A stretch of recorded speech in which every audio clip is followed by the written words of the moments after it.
Mes chers compatriotes,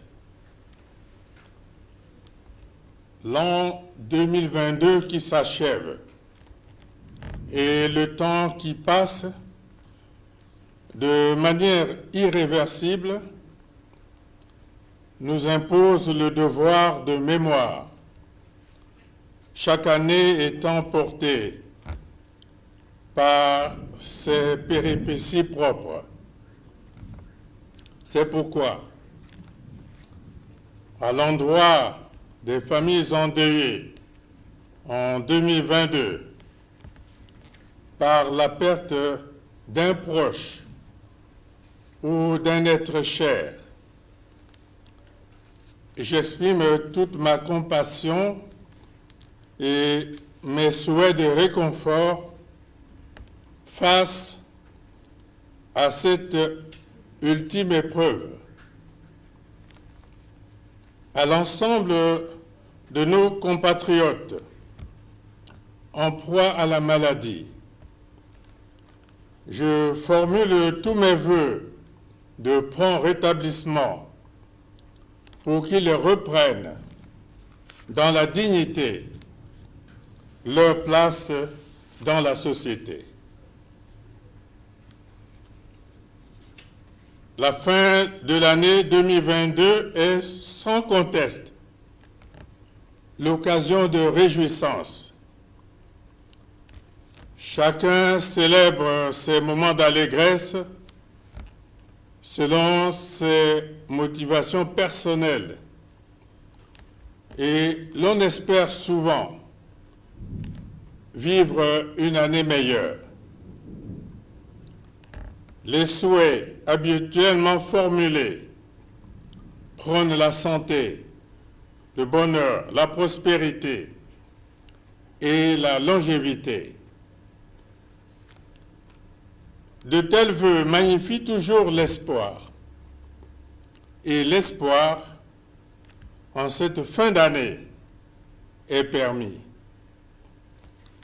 À ce sujet, il y a quelques jours, dans mon message sur l'état de la nation devant le Parlement réuni en congrès, au terme duquel j'ai balisé le chemin pour l'année nouvelle qui s'ouvre,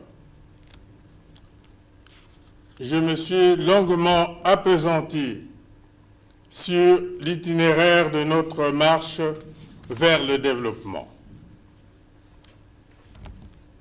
L'importance de nos ressources naturelles et la qualité de notre capital humain confortent nos convictions en un avenir prospère pour le Congo.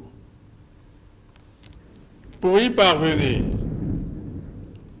seul notre engagement inlassable et sans faille dans le travail acharné, créateur de richesses, procurera à notre pays les bases solides de sa modernisation et de son développement.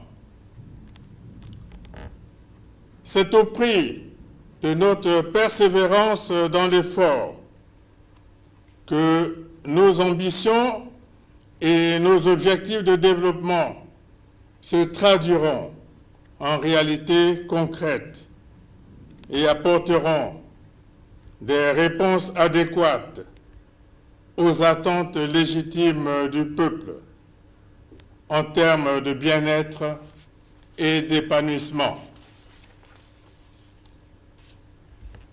Dans cet ordre, et en saluant la capacité de résilience de notre peuple devant l'adversité,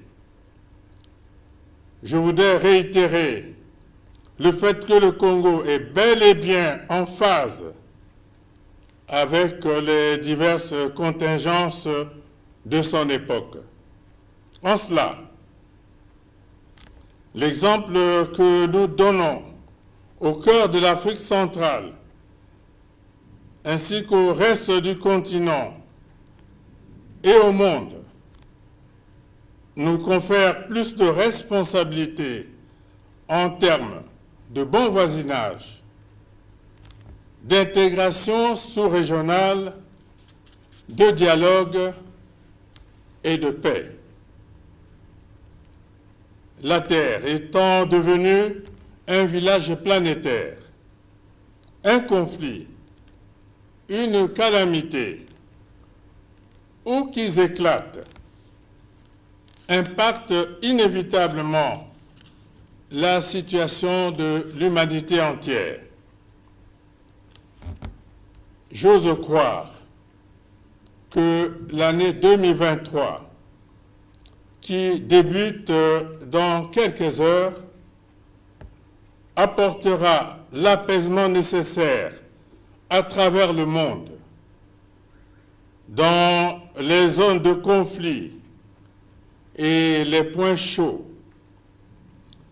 afin que l'humanité vive dans la paix, sans laquelle le développement n'est guère possible.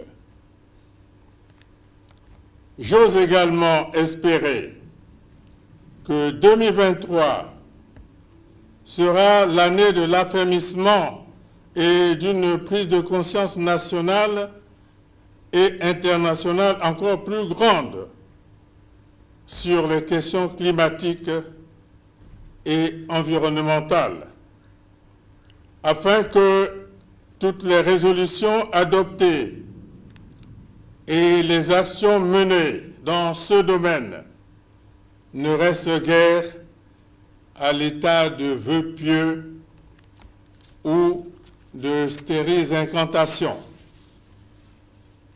À ce propos, nous comptons sur une mobilisation effective de la communauté internationale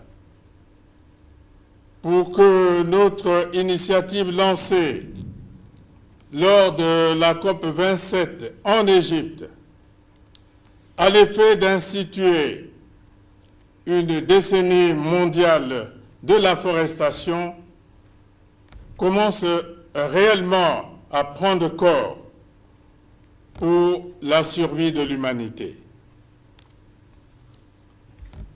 Dans ce même contexte, le sommet États-Unis d'Amérique-Afrique, qui vient de se tenir à Washington il y a quelques jours,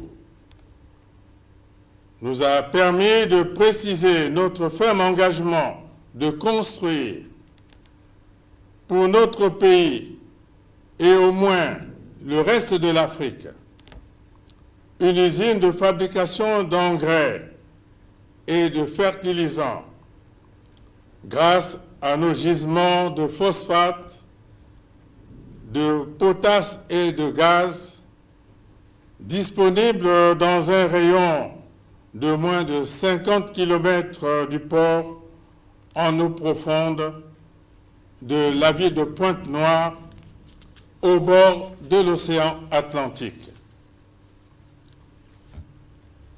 Je demande donc au gouvernement de porter avec détermination ce projet emblématique et d'amplifier le plus largement possible au niveau national et international le plaidoyer engagé pour un gain d'intérêt légitime et une mobilisation agissante des partenaires techniques et financiers en faveur de sa mise en œuvre. Il importe de renforcer la disponibilité des intrants nécessaires pour accélérer, grâce aux nombreux atouts et potentialités de ce secteur, l'essor de l'agriculture au sens large, afin que le développement de ce pilier structurant de notre plan national de développement 2022-2026 ne se résume guère à de vains slogans, mes chers compatriotes, en donnant le meilleur de lui-même durant l'année écoulée, le Congo a renoué avec la croissance économique.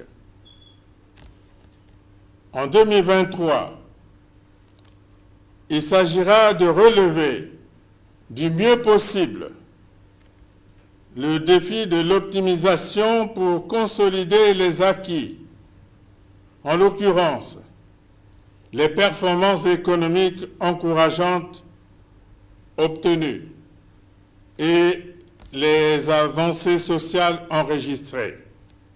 Ainsi, dans le cadre d'un progrès cumulatif nécessaire pour notre pays, j'en appelle à un véritable esprit patriotique pour une préservation plus appropriée des investissements réalisés à grands coûts et une gestion plus efficace des infrastructures disponibles. Nous devrons mieux sécuriser l'existant pour sortir du cercle pernicieux de la construction, destruction, reconstruction. Grâce à une détermination sans faille, dans l'unité, car il faut toujours privilégier la cohésion nationale afin de surmonter les périls en présence. Pour le travail, parce qu'aucun peuple ne s'est affranchi sans effort pour atteindre le progrès. Ensemble, poursuivons notre marche vers le développement. Bonne et heureuse année 2023 à tous. Vive la République, vive le Congo.